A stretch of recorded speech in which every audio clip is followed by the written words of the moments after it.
شاہ تار پر ہر آن رحمت کی نظر رکھنا، کرے دن رات یہ سنت کی خدمت یا رسول اللہ۔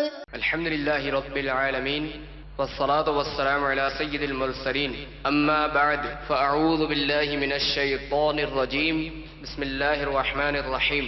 الصلاة والسلام علیک یا رسول اللہ وعلى آلک واصحابک یا حبیب اللہ۔ الصلاة والسلام علیک یا نبی اللہ وعلى آلک واصحابک یا نور اللہ۔ اسلامی بھائیوں اور اسلامی بہنوں، الحمدللہ عز و جل خالق کائنات جل جلالہ کی زمین پر عشق رسول صلی اللہ تعالی علیہ وآلہ وسلم کا مدنی جام تقسیم کرنے والے ایسے مرد کامل اب بھی موجود ہیں جو فیشن کی آفت میں گرفتار لوگوں کو پیارے مصطفیٰ صلی اللہ تعالی علیہ وآلہ وسلم کی سنت کریمہ کا اسیر بنانے کے خواہاں ہیں۔ یہ اللہ عز و جل کا خاص کرم ہے کہ اس نے ہمیں اس پرفتن دور میں تبلیغ قرآن و سنت کی عالمگیر غیر سیاسی تحریک، دعوت اسلامی کا ماحول اور شیخ طریقت امیر اہل سنت ابو بلال حضرت علامہ مولانا محمد الیاس اطہار قادری رضوی دامت برکاتہم العالیہ جیسے ولی کامل کی صحبت باثر سے نوازا۔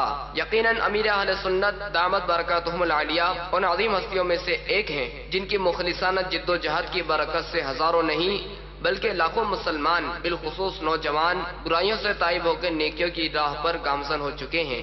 الحمدللہ عز و جل بلا مبالغہ امیر اہل سنت دامت برکاتہم العالیہ نے اپنے سنتوں پر بیانات کے ذریعے لاکھوں مسلمانوں کے دلوں میں مدنی انقلاب برپا کر دیا۔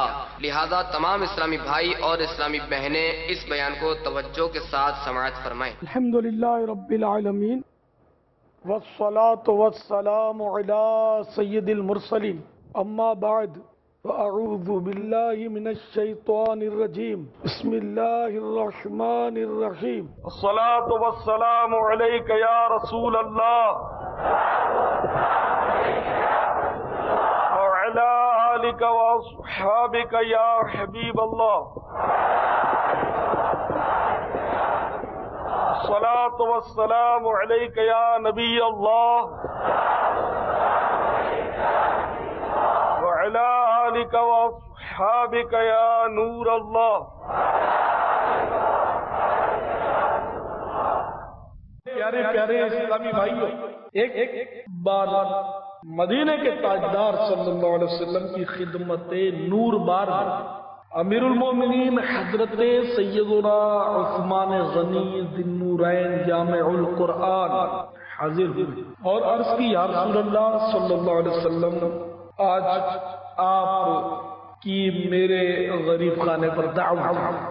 سرکار دی وقار صلی اللہ علیہ وسلم نے دعوت قبول فرما دی اور صحابہ کرام علیہم الرضوان سمائے حضرت عثمان غنی رضی اللہ تعالی عنہ کے گھر تشریف لے چلے۔ حضرت سیدنا عثمان غنی رضی اللہ تعالی عنہ اللہ کے پیارے نبی صلی اللہ علیہ وسلم کے پیچھے پیچھے چلنے لگے اور رحمت عالم نور مجسم شاہ بنی آدم صلی اللہ تعالی علیہ وسلم کا ایک ایک مبارک قدم گننے لگے۔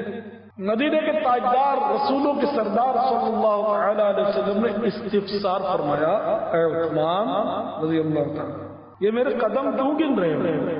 سیدنا عثمان غنی رضی اللہ تعالیٰ عنہ نے عرض کی، آقا صلی اللہ علیہ وسلم، میرے ماں باپ آپ پر فدا، میں چاہتا ہوں کہ حضور کے ایک ایک قدم صلی اللہ علیہ وسلم کے عوض میں آپ کی تعظیم و توقیر کی خاطر ایک ایک غلام آزاد کروں۔ چنانچہ حضرت سیدنا عثمان غنی رضی اللہ تعالیٰ عنہ کے گھر تک اللہ کے پیارے نبی صلی اللہ علیہ وسلم کے جس قدر قدم پڑے اتنے غلام حضرت سیدنا عثمان غنی رضی اللہ تعالیٰ عنہ نے آزاد فرمائے۔ جب یہ دعوت ہو چکی تو مولا مشکل کشا اپنے کاشانہ ازہر پر تشریف لیا تو سیدتنا فاطمہ الزہرا رضی اللہ تعالی عنہ نے دیکھا کہ مولا مشکل کشا غمگین ہے۔ خاتون جنت نے پوچھا آپ کیوں پریشان؟ فرمایا فاطمہ آج میرے بھائی عثمان رضی اللہ تعالیٰ عنہ نے رحمت عالمیان صلی اللہ علیہ وسلم کی بڑی شان دعوت کی، اور رحمت عالم صلی اللہ علیہ وسلم کے ایک ایک قدم کے بدلے انہوں نے ایک ایک غلام بھی آزاد کیا۔ اے کاش ہم بھی سرکار صلی اللہ علیہ وسلم کی اسی قسم کی کوئی دعوت کر سکتے۔ تو خاتون جنت رضی اللہ تعالی عنہ نے فرمایا میرے سرکار تاج آپ پریشان نہ ہو، جائیے اور مدینے کے تاجدار صلی اللہ علیہ وسلم کو دعوت دے آئیے۔ مولا مشکل کشا نے فرمایا مگر اس قدر بڑا انتظام اور ایک ایک قدم کے بدلے ایک ایک غلام آزاد کر رہی کیوں کروں؟ فرمایا انشاءاللہ عز و جل سارا انتظام ہو جائے گا، آپ دعوت تو دے آئیے۔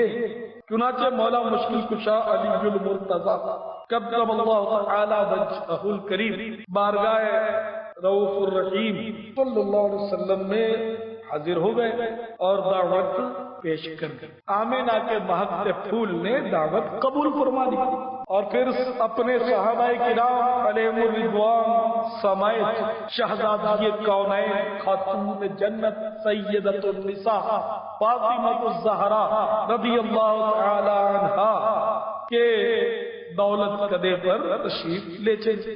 خاتون جنت رضی اللہ تعالی عنہا نے میٹھے میٹھے مصطفیٰ صلی اللہ علیہ وسلم کو بما صحابہ بٹھایا اور خود خلوت یعنی تنہائی میں چلی گئی اور بارگاہ خداوندی میں سجدہ ریز ہوئی اور گڑ گڑا کر اپنے پروردگار عز و جل کے دربار میں عرض کرنے لگی اے اللہ تیری بندی فاطمہ نے تیرے محبوب صلی اللہ علیہ وسلم اور ان کے پیارے صحابہ رضی اللہ عنہم اجمعین کی دعوت کی ہے اور تیری بندی کا تجھی پر بھروسہ ہے، الہی میری لاج رکھ لے اور اس دعوت کے کھانے کا تو ہی انتظام فرما دے۔ یہ دعا مانگ کر سیدۃ النساء فاطمہ الزہرا رضی اللہ تعالی عنہا نے برتن کو چولہے پر رکھا اور رو رو کر پھر اپنے مولا عز و جل کی بارگاہ میں دعا کی اے پروردگار عز و جل اپنی بندی فاطمہ کو شرمندہ نہ کرنا۔ رب العالمین جل جلالہ کا دریائے کرم جوش میں آیا اور اس نے برتن کو جنت کے کھانے سے بھر دیا۔ حضرت سیدۃ النساء فاطمہ الزہرا رضی اللہ تعالی عنہا نے اس برتن میں سے سب کو کھانا بھیجا۔ سرکار اور جملہ صحابہ کرام علیہم رضوان نے کھانا تناول فرمایا لیکن برتن میں سے کچھ کم نہ ہوا۔ محبوب رب الانام صلی اللہ تعالی علیہ وسلم نے صحابہ کرام علیہم رضوان سے ارشاد فرمایا جانتے ہو یہ کھانا کہاں سے آیا ہے؟ صحابہ کرام علیہم رضوان نے عرض کی نہیں یا رسول اللہ صلی اللہ علیہ وسلم۔ آقا نے ارشاد فرمایا یہ کھانا اللہ عز و جل نے ہمارے لیے جنت سے بھیجا ہے۔ صحابہ کرام علیہم رضوان یہ سن کر بڑے خوش ہوئے۔ شہزادی کونین سیدۃ النساء خاتون جنت فاطمہ الزہرا رضی اللہ تعالی عنہا پھر خلوت یعنی تنہائی میں تشریف لے گئی اور سجدے میں گر کر دعا کی یاد تھا عثمان غنی رضی اللہ تعالی عنہ نے تیرے محبوب صلی اللہ تعالی علیہ وسلم کے ایک ایک قدم کے عوض ایک ایک غلام آزاد کیا ہے اور تیری بندی میں اتنی استطاعت نہیں مولا جہاں تو نے میری خاطر جنت سے کھانا بھیج کر میری لاج رکھنی ہے وہاں تو میری خاطر اپنے محبوب دانا غیوب صلی اللہ علیہ وسلم کے ان قدموں کے برابر جتنے قدم چل کر وہ میرے گھر تشریف لائے ہیں محبوب کی امت کے اتنے ہی گناہگاروں کو جہنم سے آزاد کر دے۔ میٹھے میٹھے مصطفیٰ صلی اللہ علیہ وسلم کی لاڈلی شہزادی حضرت فاطمہ الزہرا رضی اللہ تعالی عنہا جب اس دعا سے فارغ ہوئی تو حضرت سیدنا جبریل امین علیہ السلام نے حاضر ہو کر محبوب رب الانام صلی اللہ علیہ وسلم کی خدمت سراپا عظمت میں عرض کی یا رسول اللہ صلی اللہ تعالی علیہ وسلم، رب العزت نے مجھے یہ بشارت دے کر بھیجا ہے کہ آپ کی شہادتی کی دعا قبول فرماتے ہوئے ہم نے آپ کے ہر قدم کے عوض 1,000 گناہگاروں کو جہنم سے آزاد کر دیا۔ یہ بشارت سن کر تاجدار رسالت صلی اللہ تعالی علیہ وسلم اور صحابہ کرام علیہم رضوان بڑے خوش ہوئے۔ سبحان اللہ عز و جل، مہمان ہو تو ایسا ہو اور میزبان بھی ہو تو ایسا۔ اس ایمان افروز حکایت میں جہاں حضرت سیدنا عثمان غنی رضی اللہ تعالی عنہ کی بے مثال سخاوت کا مظاہرہ ہے، وہیں شہزادی کونین خاتون جنت سیدۃ النساء فاطمہ الزہرا رضی اللہ تعالی عنہا کی اپنے بابا جان رحمت عالمیان صلی اللہ تعالی علیہ وسلم کی امت سے بے پایاں محبت و شفقت کا رقت انگیز نظارہ بھی ہے۔ کیوں نہ ہو کہ خود سرکار ابد قرار ہم بے کسوں کے مددگار شفیع روز شمار جناب احمد مختار صلی اللہ علیہ وسلم بھی تو ہم گناہگاروں سے بے پناہ شفقت فرماتے ہیں، اور خود اللہ عز و جل کا بھی ہم پر اس قدر کرم بالائے کرم ہے کہ شہزادی کونین نے بابا جان رحمت عالمیان صلی اللہ علیہ وسلم کے ہر قدم کے عوض ایک گناہگار کی بخشش کا سوال کیا، اور رحمت خداوندی کے قربان جائیے کہ ہر قدم کے بدلے 1,000 گناہگاروں کی بخشش کا اعلان کر دیا۔ اے کاش ان بخشش یافتگان کی فہرست کے سب سے آخر میں سگے مدینہ کا نام بھی مندرج ہو۔ اعمال نہ دیکھے یہ دیکھا، محبوب کے کوچے کا ہے گدا، خالق نے مجھے یوں بخش دیا، سبحان اللہ سبحان اللہ۔ میرے اعمال کا بدلہ تو جہنم ہی تھا، میں تو جاتا مجھے سرکار نے جانے نہیں دی۔ پیارے پیارے اسلامی بھائیوں، اس ایمان افروز حکایت میں مہمان کی قدردانی کا بھی درس مل رہا ہے کہ مہمان کی آؤ بھگت کرنا، مہمان اگر معظم ہے، لائق تعظیم ہے تو اس کی تعظیم کرنا، اور زہ نصیب اس کے قدم قدم پر انہوں نے تو خیر غلام آزاد کیے، انہوں نے ہم گناہگاروں کی بخشش کا سامان کیا، یہ تو انہی کا حصہ تھا۔ کچھ نہ کچھ ہم بھی کبھی کسی معزز مہمان کے نقش قدم گن کر کچھ نہ کچھ کر دیتے تو ان عظمت والوں کی سنت ادا ہو جاتی۔ تو بہرحال مہمان کی آؤ بھگت کرنا، اس کی دل جوئی کرنا، اس کو کھلانا پلانا، یہ سب سنت ہے، اور اس کے بے شمار فضائل بھی ہیں۔ حضرت سیدنا ابراہیم خلیل اللہ علی نبینا علیہ الصلوۃ والسلام بہت ہی مہمان نواز تھے، چنانچہ رب العالمین جل جلالہ وعظم نوالہ ارشاد فرماتا، 26واں پارہ 19واں رکوع، ترجمہ کنز الایمان، اے محبوب کیا تمہارے پاس ابراہیم علیہ السلام کے معزز مہمانوں کی خبر آئی؟ جب وہ اس کے پاس آ کر بولے سلام، کہا سلام، ناشناسا لوگ، پھر اپنے گھر گیا تو ایک فرما بچڑا لے آیا، پھر اسے ان کے پاس رکھا، کہا کیا تم کھاتے نہیں؟ اسلامی بھائیو، حضرت سیدنا ابراہیم خلیل اللہ علی نبینا علیہ الصلوۃ والسلام نہایت ہی مہمان نواز تھے۔ اس وقت تک کھانا ہی نہ کھاتا جب تک کسی مہمان کو شریک نہ فرما لیتے۔ ایک بار ایسا ہوا کہ 2-3 روز تک کوئی مہمان نہ ملا۔ جب چند روز اسی طرح گزر گئے تو اللہ عز و جل کے 10-12 فرشتے حاضر خدمت ہوئے۔ آپ چونکہ مہمانوں کے منتظر تھے، لہذا اس طرف توجہ ہی نہ رہی کہ یہ فرشتے اور کھاتے نہیں۔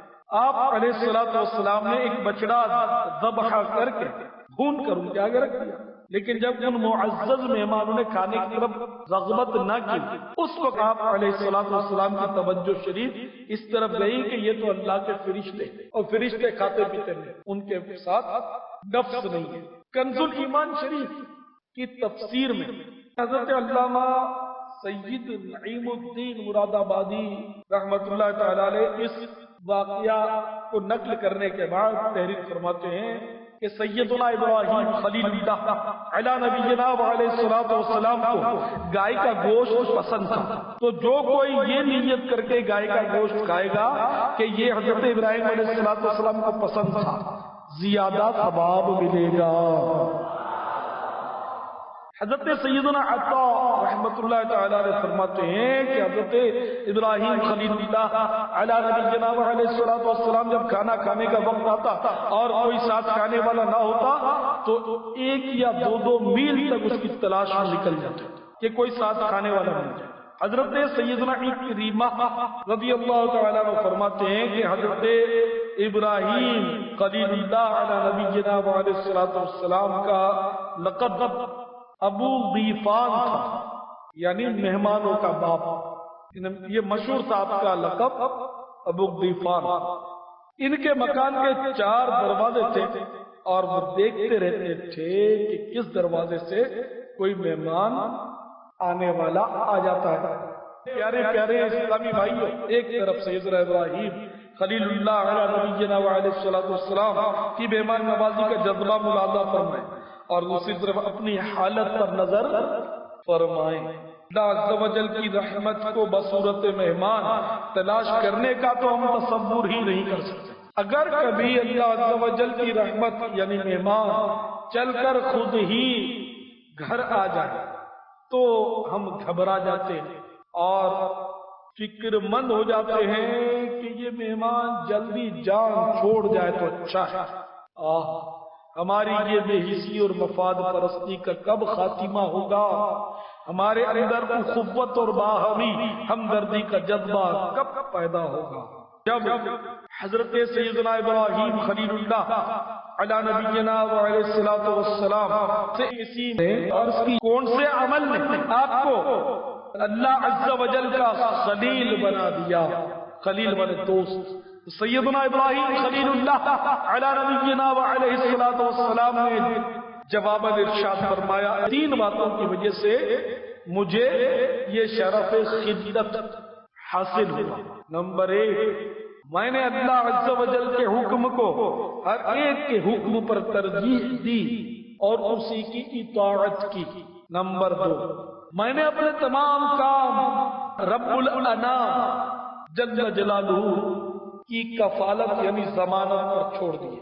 نمبر 3، میں نے دن ہو یا رات کبھی بغیر مہمان کے کھانا نہیں کھایا۔ ابن ماجہ شریف کی ایک حدیث ملاحظہ ہو، حضرت سیدنا انس رضی اللہ تعالیٰ عنہ کا بیان ہے کہ تاجدار مدینہ صلی اللہ علیہ وسلم نے ارشاد فرمایا جس گھر میں مہمان ہو اس گھر میں خیر و برکت اسی طرح دوڑتی ہے جیسے اونٹ کے کوہان پر چھڑی، بلکہ اس سے بھی تیز، یعنی چھڑی اونٹ کے کوہان پر رکھ دیں تو فوراً لڑک کر نیچے کی طرف آ جاتی ہے، تو مہمان کی وجہ سے خیر و برکت اس سے بھی زیادہ تیزی کے ساتھ نازل ہوتی ہے۔ تاجدار مدینہ صلی اللہ علیہ وسلم کا فرمان باقرینہ ہے جو شخص مہمان نواز نہیں اس میں بھلائی نہیں، اور فرمایا مہمان کے واسطے تکلف نہ کرو۔ مدینے کے تاجدار صلی اللہ علیہ وسلم کا فرمان خوشگوار ہے کہ جب کوئی مہمان کسی کے یہاں آتا ہے تو اپنا رزق ساتھ لاتا ہے، اور جب اس کے یہاں سے رخصت ہوتا ہے، اس کے یہاں سے جاتا ہے تو صاحب خانہ کے گناہ بخشے جانے کا سبب ہوتا ہے۔ حضرت سیدنا ابو طلحہ رضی اللہ تعالیٰ عنہ ایک رات بارگاہ سرور کائنات صلی اللہ علیہ وسلم کے ایک مہمان کو اپنے گھر لے گئے اور اپنے بچوں کی امی حضرت سیدتنا ام سلیم رضی اللہ تعالی عنہا سے پوچھا کہ کیا گھر میں کچھ کھانا موجود ہے؟ محترمہ نے عرض کی کہ صرف ایک آدمی کا کھانا ہے، غربت۔ آپ رضی اللہ تعالی عنہ نے حکم فرمایا کہ بچوں کو بیٹا پھسلا کر سلا دو اور کھانا مہمان کے سامنے رکھ دو، پھر تم چراغ کی بتی درست کرنے کے بہانے سے اٹھو اور ایک دم چراغ بجھا دو۔ پھر ہم اور تم اندھیرے میں مہمان کے ساتھ کھانے کے لیے بیٹھ جائیں اور مہمان کو دکھانے کے لیے ہم دونوں برتن میں ہاتھ ڈالتے رہیں اور یوں منہ چلاتے رہیں تاکہ مہمان یہ سمجھے کہ ہم دونوں بھی کھانا کھا رہے ہیں۔ اس طرح مہمان پیٹ بھر کر کھانا کھا لے گا اور ہم دونوں بھوکے رہیں گے۔ چنانچہ سعادت مند خاتون پہلا پسلا کر اپنے مدنی منوں کو سلا دیا اور مہمان کے سامنے کھانا رکھ دیا گیا، چراغ بھی بجھا دیا گیا۔ پھر یہ دونوں مہمان کے ساتھ کھانے کے لیے بیٹھ گئے۔ مہمان کھانا کھاتا رہا اور یہ دونوں برتن میں ہاتھ ڈالتے اور منہ چلاتے رہے، یہاں تک کہ مہمان نے پیٹ بھر کر کھانا کھا لیا اور اندھیرے میں اس کو یہ معلوم بھی نہ ہو سکا کہ میاں بیوی بھوکے رہ گئے ہیں۔ بعض دوسری روایات سے پتہ چلتا ہے کہ جب صبح حضرت سیدنا ابو طلحہ رضی اللہ تعالی عنہ بارگاہ مصطفیٰ صلی اللہ علیہ وسلم میں حاضر ہوئے تو سرکار صلی اللہ علیہ وسلم نے مسکرا کر ارشاد فرمایا، تمہاری رات کی مہمان نوازی رب العالمین کو بہت پسند آئی۔ کتنا بڑا ایثار کا پہاڑ تھے صحابہ کرام علیہ الرضوان نے، خود بھوکے رہے، بچوں کو بھی بھوکا سلا دیا اور مہمان کو اپنا کھلا دیا کھانا۔ ایسی غربت میں بھی مہمان نوازی۔ اور ہم لوگ تو اچھا چھپا کر رکھتے ہیں اور جو اپنے کام کا نہیں ہوتا مہمانوں کے آگے ڈال دیتے ہیں۔ یہ بھی ڈال دیتے ہیں یا ڈال دیتے تھے، اب تو فریج میں رکھ لیتے، فریزر میں، آئندہ کے لیے۔ معلوم ہوا کہ خود بھوکے رہ کر بھی مہمان کو کھلا دینا یہ بھی بہت بڑی سعادت کی بات ہے۔ اور اس صحابی کو یہ بشارت ملی کہ تمہاری رات کی مہمان نوازی اللہ رب العالمین کو بہت پسند آئی۔ کاش ہم بھی مہمان نواز ہوتے۔ ہم تو مفاد پرست لوگ ہیں، جہاں 2 ٹکے کا فائدہ ہے تو پھر مہمان نوازی کر بھی ڈالتے ہیں۔ اللہ کے لیے مہمان نوازی یہ کون ہے؟ اللہ کی رضا کی خاطر بہت دکھاوا، نمود و نمائش، بندے کو خوش کرنا مقصود ہے، کاش رب کو خوش کرنا مقصود ہو جائے تو ہم کہاں کے کہاں نکل جائیں۔ حضرت سیدنا حاتم اصم رحمت اللہ تعالی علیہ نے فرمایا، جلد بازی شیطان کا کام ہے، مگر 5 چیزوں میں جلدی کرنی چاہیے۔ نمبر 1 مہمان کو کھانا کھلانے میں، نمبر 2 میت کو دفن کرنے میں، نمبر 3 لڑکیوں کے نکاح میں، نمبر 4 قرض ادا کرنے میں، نمبر 5 گناہوں سے توبہ کرنے میں۔ نیز دعوت ولیمہ میں جلدی کرنا سنت ہے۔ ولیمہ شب زفاف، ولیمہ شب زفاف یعنی پہلی رات کے بعد صرف 2 دن کے اندر سنت ہے۔ 2 دن سے زیادہ وقت گزار دیا تو ولیمہ کی سنت ادا نہ ہوگی۔ لڑکیوں کے نکاح میں بھی جلدی کرنی چاہیے، واقعی لڑکی ہو لڑکا ہو جلدی ان کو فارغ کر دینا، اسی میں عافیت ہے، ورنہ معاشرے میں گناہ بہت ہو گئے۔ اور تاخیر کا سبب یہ دنیاوی رسم و رواج ہے۔ لاکھوں روپے ہوں تو آج شادی ہو، تو قرضہ لیتے ہوں گے، سودی قرضہ لیتے ہوں گے، خاندان کے خاندان تباہ ہو۔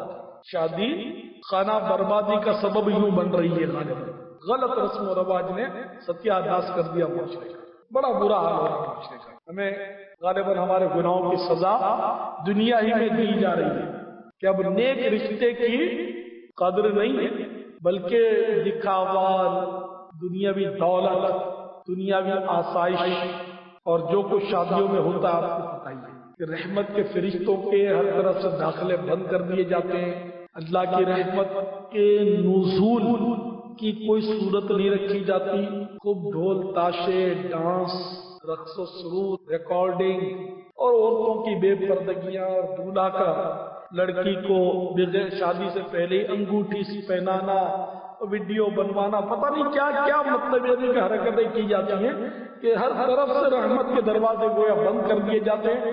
اور پھر شادی خانہ بربادی نہ ہو تو کیا، شادی خانہ بربادی ہی نہیں، شادی قبر بربادی کا بھی سبب بنتی ہوگی، محشر بربادی کا بھی سبب بن سکتی ہے۔ اس طرح آج کل شادیاں ہو رہی ہیں۔ اللہ تعالیٰ اس امت کو بربادی سے محفوظ فرمائے۔ اور اس امت کو رہے سنت پر چلا دے۔ حضرت سیدنا جابر رضی اللہ تعالیٰ عنہ سے مروی ہے، مدینے کے تاجدار صلی اللہ علیہ وسلم نے ارشاد فرمایا، جو شخص اپنے بھائی کو وہ چیز کھلا دے جو وہ چاہتا ہے تو اللہ عز و جل اس کے لیے 10 لاکھ نیکیاں لکھتا ہے اور 10 لاکھ برائیاں اس کے نامہ اعمال سے مٹاتا ہے اور 10 لاکھ درجات اس کے بلند فرماتا ہے اور اس کو 3 جنتوں سے کھانا کھلاتا ہے، یعنی فردوس، عدن اور خلد سے۔ کسی کو پسندیدہ چیز کھلانا اتنا بڑا ثواب ہے۔ بھائیو، اللہ عز و جل کا کتنا کرم ہے، ہمارے لیے ثواب کمانا کس قدر آسان فرما دیا ہے، اور ہمیں چاہیے کہ ہم اپنے مہمان کی پسند کا بھی خیال رکھیں۔ جس قسم کا کھانا وہ پسند کرتا ہے ہو سکے تو وہی کھانا اسے کھلائیں تاکہ اس کا دل خوش ہو جائے۔ حدیث پاک میں جو اپنے بھائی کو میٹھا لقمہ کھلائے گا قیامت کی گھبراہٹ سے بچے گا، اور جو لذیذ چیز اس کے خواہش کے مطابق کھلائے گا 1000 نیکیوں کا ثواب پائے گا۔ اور مسلمان کے پیٹ میں ایک آنت ہے جو سوائے میٹھی چیز کے کسی اور چیز سے نہیں بھرتی۔ میٹھی چیز تو پھر میٹھی چیز ہے، یہ تو ہمارے پیارے آقا صلی اللہ علیہ وسلم کو بے حد پسند تھی۔ چنانچہ حدیث پاک میں آتا ہے، کان النبی صلی اللہ علیہ وسلم یحب الحلواء والعسل، یعنی سرکار صلی اللہ علیہ وسلم کو حلوا اور شہد بہت محبوب تھے۔ ہمارے یہاں یہ کھانا کھاتے وقت مشہور ہے کہ بیچ میں میٹھا کھانا سنت ہے۔ تو میں نے کہیں پوچھا بھی تھا کہ اگر میٹھا ہو ہی نہ تو کیا کریں، تو یعنی میٹھا کھانا بیچ میں سنت ہے، تو میٹھا نہ ہو تو کیا چینی کا ڈبہ اٹھا کے رکھ دیں کیا کریں؟ تو مقصد یہ ہے کہ کھانے کے اول اور آخر نمک یا نمکین ہونا سنت ہے۔ اول اور آخر نمک یا نمکین کھانے سے 70 بیماریاں دور ہوتی ہیں کھانے سے۔ مقصد یہ کہ اگر کھانا کھانے بیٹھے اور میٹھا بھی موجود ہے، مٹھائی ہے، زردہ ہے، کوئی میٹھا مطلب یہ کہ میٹھی ڈش موجود ہے، اگر ہے تو ابتدا اس میٹھی ڈش سے نہ کی جائے، آخر میں بھی میٹھا نہ کھایا جائے، بلکہ تھوڑا سا نمکین چکھ لیا، اب چاہیں تو میٹھا کھا لیں۔ اب بیچ میں میٹھا کھانا سنت ہے، تو اس کا اگر یہ معنی آپ سمجھتے ہیں کہ مثلاً آپ کی بھوک 2 روٹیوں کی ہے تو 1 روٹی پوری کھا لی، تو اب بیچ آ چکا تو اب میٹھا کھا، اور پھر 1 روٹی کھاؤ، یا پہلے جتنا کھایا تھا اتنا ہی آخر میں بھی کھاؤ، تو اب بیچ میں میٹھا کھانا سنت ہو گیا۔ تو یہ ایسا نہیں، بلکہ اگر میٹھی ڈش موجود ہے تو اس طرح کریں کہ پہلے نمکین یا نمک اور اب میٹھا کھانا چاہے کھا لیں، اور آخر میں بھی نمک یا نمکین ہو جائے، تو اس کی مقدار کی کوئی قید نہیں، اور میٹھا ہو ہی ہو یہ بھی ضروری نہیں، ہو تو مطلب اس طرح آپ چاہیں تو کر سکتے ہیں۔ اب یوں تو کرتے ہیں کہ میٹھا بیچ میں کھانا سنت ہے، یوں تو ذہن بنا لیا، اور مزے کی بات ہے کہ جب چائے پیتے ہیں کھانے کے بعد، چائے بھی تو میٹھی ہے، چائے میں تو چینی ڈال کر اپنے میٹھی کرتے ہیں، تو اب بتائیے کہ چائے کے بعد کیا کرنا چاہیے؟ سنت کا کانسیپٹ نہیں رہا، تقریباً فیشن اور رواج ہے۔ مثلاً کھانا کھاتے ہیں تو پلیٹ میں کچھ بچانا یہ رواج ہے، کچھ نہ کچھ بچاتا ہے، ہڈی نیچے ڈالتے ہیں تو اس میں بہت سارے چاول کے دانے لگے ہوتے ہیں، مسالہ اٹھا کر ڈالیں گے تو اس میں چاول کے دانے ہوں گے، ٹماٹر جو بھی چن چن کر، یعنی آدھا کھاتے ہیں آدھا گراتے ہیں، یہ کہنا چاہیے، اور اپنے آپ کو سدھرے ہوئے سمجھتے ہیں، آدھا پھینکتے ہیں، اتنا اسراف کرتے ہیں، اللہ کے گناہگار ہوتے ہیں، برتن میں چھوڑ دیتے ہیں۔ تو ان کو سوچنا چاہیے کہ عقل، میں سمجھتا ہوں عقل میں بھی یہی آتا ہے کہ برتن صاف کر لے، گرائے نہیں، تو اس میں دنیاوی طور پر بھی بچا اور آخرت کا ثواب تو ہے ہی ہے۔ تو دعوت اسلامی والے بہت اچھا کھاتے ہیں، جہاں دعوت اسلامی والے کھانا کھاتے ہیں وہاں بڑا بڑا برتن بھی صاف ہے، تو تھالے بھی صاف ہیں، تو دھونے والا بھی خوش ہو جاتا ہوگا، اس کو محنت بہت کم پڑتی ہوگی۔ تو دعوت اسلامی والا، ہر دعوت اسلامی والا ٹرینڈ نہیں ہوتا کھانے کے معاملے میں، ان میں سے بھی بہت ایسے ملیں گے کہ بس وہ دیکھا دیکھی امامہ باندھ لیتے اور برتن میں سے دانے بھی چھوڑ دیتے ہیں، یا سائڈ پر ہڈیاں وغیرہ پلیٹ میں کر دیں گے اور دانے بھی اس میں ہڈیوں میں لگے رہے چھوڑ دیں گے. ہڈی سے بوٹی بھی اچھی طرح نوچتے نہیں ہے, کچھ نہ کچھ چھوڑ دیتے. تو اس طرح کے نادان بھی شامل ہوتے ہیں کھانے میں, ایسی بات نہیں ہے. مگر جو منجا ہوا دعوت اسلامی والا واقعی جس کو کہا جائے کہ یہ دعوت اسلامی والا, اس کا کھانے کا برتن دیکھو تو وہ ایسا دھوئے گا کہ آپ شک میں پڑ جائیں گے کہ یار اس میں کھانا بھی کوئی کسی نے کھایا یا یہ ہے ہی دھلا. اور وہ اتنا اگر وہ سمجھدار ہے اور واقعی دعوت اسلامی والا ہے تو کھانا کھانے کے بعد پلیٹ اٹھا کر بھی دیکھے گا کہ کوئی دانا گر تو نہیں گیا. ہڈی کو بھی الٹ پلٹ کر دیکھے گا کہ یار کہیں وہ دانا پھنس تو نہیں گیا ہڈی میں. اگر پھنس گیا تو پھر کوئی نوکدار ہڈی اٹھا لے اور نوکدار ہڈی سے اس میں سے دانا نکالے گا کہ یار یہ دانا جو ہڈی میں گھسا ہوا ہے میری ساری برکتیں لے کر اندر چھپ تو نہیں گیا, اس کو نکالو گا. اس کو نکالے گا, اچھا مسالہ ہے اس کو بھی نکالے گا. بوٹی کی اگر کوئی ٹکڑی اندر تو اس کو بھی نکالے گا کھینچ کے ہڈی کی نوکدار ہڈی سے کہ یہ نہیں چلی جائے کہیں اس میں برکت نہ چلی جائے. اس لیے کہ حدیث پاک میں ہے کہ تم نہیں جانتے کھانے کے کس حصے میں برکت ہے. دعوت اسلامی والے بھی بنو اور سمجھدار دعوت اسلامی والے بنو. خالی امام اور داڑھی یہ دعوت اسلامی اس کا نام نہیں ہے. ساری عبادتوں کا مجموعہ ہمارے پاس ہونا چاہیے, ساری سنتوں کا مجموعہ ہمارے کردار میں ہونا چاہیے. تو پھر ہم دعوت اسلامی والے کہلائیں تو پھر مزے کی بات. دعوت اسلامی تو سنتوں کی حامی ہے, دعوت اسلامی سنتوں کی داعی ہے. اور دعوت اسلامی والے جو ہیں وہ نمائشی نہیں, وہ صرف لیکچر نہیں جھاڑتے. الحمدللہ دعوت اسلامی والے خود عمل بھی کرتے ہیں اور بیان بھی کرتے ہیں. الحمدللہ ثم الحمدللہ. میں مہمانوں کی فضیلت, مہمانوں کو کھانا کھلانے کی فضیلت عرض کر رہا تھا. مزید ایک حدیث شریف میں ہے کہ مدینے کے تاجدار صلی اللہ علیہ وسلم کا فرمان خوشگوار ہے کہ وہ شخص اپنے کسی اسلامی بھائی اتنا کھانا کھلائے کہ اس کا پیٹ بھرے اور پانی پلائے یہاں تک اس کی پیاس جاتی رہے تو اللہ تعالیٰ اس کو دوزخ سے 7 خندقیں دور کر دے گا, جن میں سے ہر 2 خندقوں کے درمیان کا فاصلہ 500 برس کی راہ ہوگا. تو وہ جہنم سے اتنا دور ہو جائے گا کہ گویا 3500 سال تک کوئی گھوڑا دوڑتا رہے اور جتنا فاصلہ طے کرے اتنا فاصلہ جہنم سے دور کر دیا جائے گا. اس کے لیے جو ایک مسلمان کو پیٹ بھر کے کھلا پلا دے تو کتنے بڑے ثواب کا کام ہے کھلانا پلانا. تو ہم لوگ تو الحمدللہ خوش نصیب لوگ ہیں, ہے نا. 11ویں شریف آئی نے گوشت پاک کی دیگ چڑھا دی تو پتہ نہیں کتنوں نے پیٹ بھر کے کھا لیا اور لاکھوں سال کے فاصلے ہم جہنم سے دور کر دیے گئے. تو پھر جناب وہ ربیع النور شریف کا مہینہ آ گیا تو جشن ولادت کی دھوم مچ گئی اور پھر ہم نے الحمدللہ آقا کا لنگر لٹانا شروع کر دیا. تو پھر پتہ چلا سفر المظفر شریف آ گیا, وہ 25ویں شریف کو اعلیٰ حضرت کا عرس ہے تو اعلیٰ حضرت کی نیاز پکا ڈالی. تو پھر وہ الحمدللہ مسلمانوں کو کھلانا پلانا شروع کر دیا. تو محرم الحرام کا مہینہ آ گیا تو الحمدللہ شہداء کربلا کے لنگر لٹنے شروع. تو الحمدللہ ہم پر تو بڑا کرم ہے. ہم تو ان کا صدقہ کھاتے بھی ہیں اور لٹاتے بھی ہیں. پیتے ہیں تیرے در کا, کھاتے ہیں تیرے در کا, پانی ہے تیرا پانی, دانا ہے تیرا دانا. آخر میں آپ کو مہمان نوازی کی ایسی پیاری روایت سناتا ہوں کہ انشاءاللہ ہر ایک کا دل مچل جائے گا کہ بس آج تو میرے گھر پر مہمان آئے.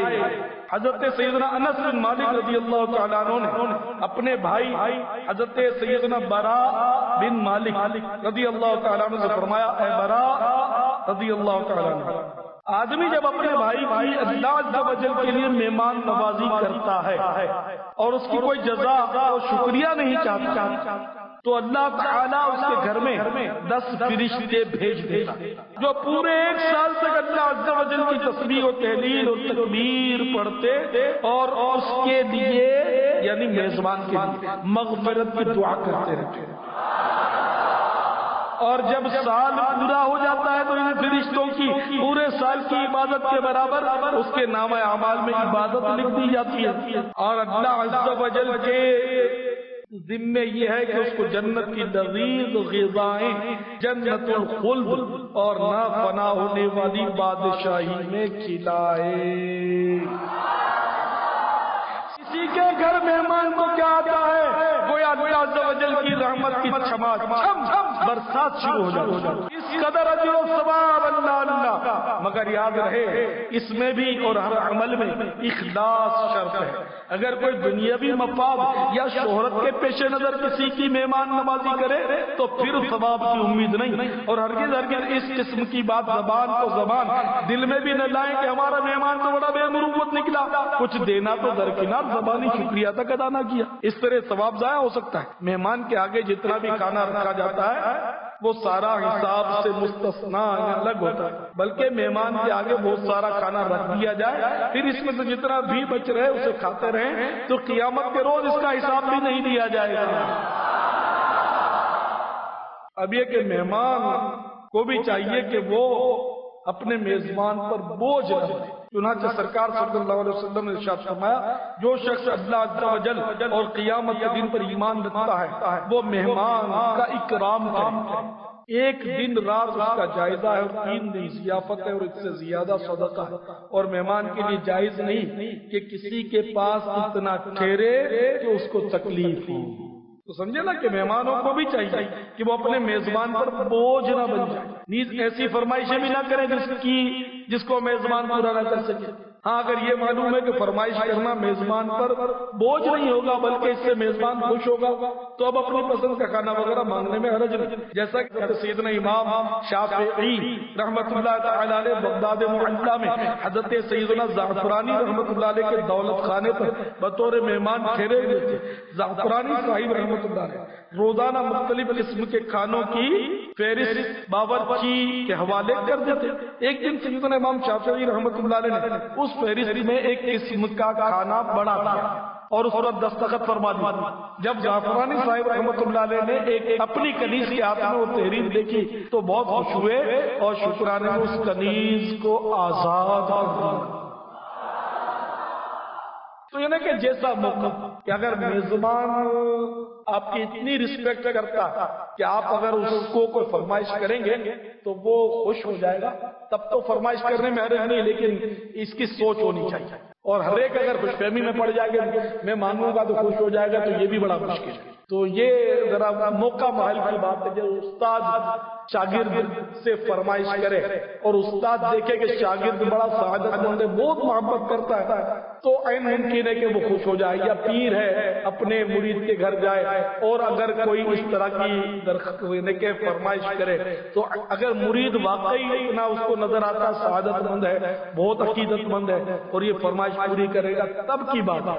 یہ نہیں کہ اب ہر ایک فرمائش شروع کر دے اور ہر ایک امام شافعی بن جائے، تو ایسا نہیں ہو سکتا۔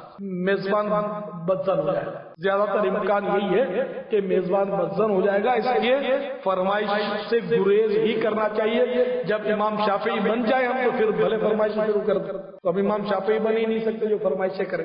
تو ہمیں مطلب یعنی کہ ہمارے آقا صلی اللہ علیہ وسلم نے اس کی بھی تعلیم ہے کہ سرکار صلی اللہ علیہ وسلم جب کسی کے ہاں تشریف لے جاتے تھے تو مانگتے نہیں تھے، سوال نہیں فرماتے تھے کہ کھانا اللہ پیش کر دیا تو تناول فرما لیا، اگر پیش نہیں کیا تو تشریف لے گئے، بولتے نہیں تھے کہ کھانا کھلا، اور جو کچھ رکھ دیا اسی کو تناول فرمایا۔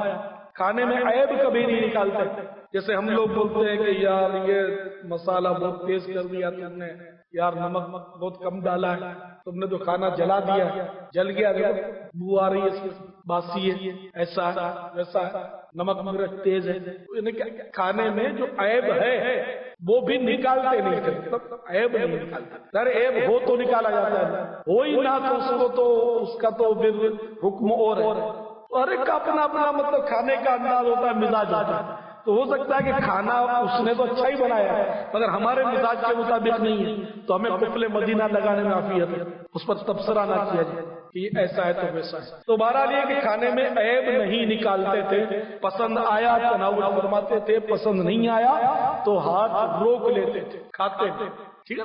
اور ہم جس طرح بولتے ہیں گرم لاؤ، بوٹی لاؤ، ذرا نیچے سے نکال کے لاؤ مسالے والا، ہم اپنے لیے جو منگواتے ہیں اس طرح گرم اور یہ ترنے والے، تو یہ بھی کوئی سنت جو آپ کی خدمت میں حاضر کیا گیا، تناول فرما لیا، مانگا نہیں کرتے کہ یہ لاؤ تو وہ لاؤ، تو یوں لاؤ تو گرم لاؤ تو ٹھنڈا لاؤ، تو یہ ساری خودداری کی باتیں اللہ نصیب کر دے ہماری بھی، یہ اللہ کرے عادتیں بن جائیں۔ ہاں اگر کوئی مریض ہے اور وہ پرہیزی کا طلب کرتا ہے تو پھر اس کی مجبوری، اب مثلا کوئی بلڈ پریشر کا مریض ہے اور وہ بیچارہ کہہ دے کہ بھائی نمک ذرا کم ڈالنا، تو پھر آپ اسی بیان کے وزن پر اس کو تولو کہ دیکھو یار اس نے فرمائش کر دی، یا اس کو کوئی ایسا مرض ہے کہ اس کو پرہیزی ہے تو اس نے کہہ دیا کہ بھائی بکرے کا گوشت مجھے دینا، تو آپ نے دیکھا اس نے مان لیا۔ تو اب یہ کہ کوئی مریض ہے اور وہ آپ سے فری ہے اور وہ اگر آپ کو اس طرح کی فرمائش کرتا ہے، یا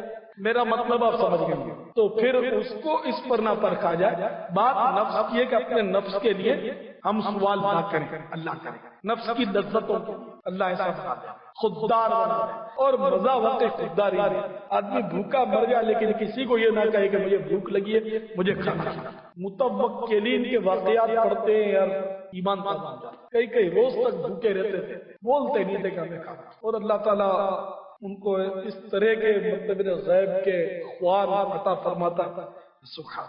تو اللہ پر بھروسہ اور متوکل علی اللہ اس کو تھوڑی کہتے ہیں، ہم جیسے کو متوکل علی اللہ کون کہتے ہیں؟ تو دنیا اتنی سمجھ کر کے، یہ تو ایسے مثال ہے، تھپیوں کی تھپیاں جمع کر لی ہیں تو پھر بھی پیٹ نہیں بھرتا، رات دن مصروف ہے، پھاوڑے سے سمیٹتے ہیں تو اب پھاوڑے سے بھی گزارا نہیں، مشینوں سے سمیٹنا شروع کر دیا، اتنی دولت اکٹھی کرتے ہوئے رات دن ہائے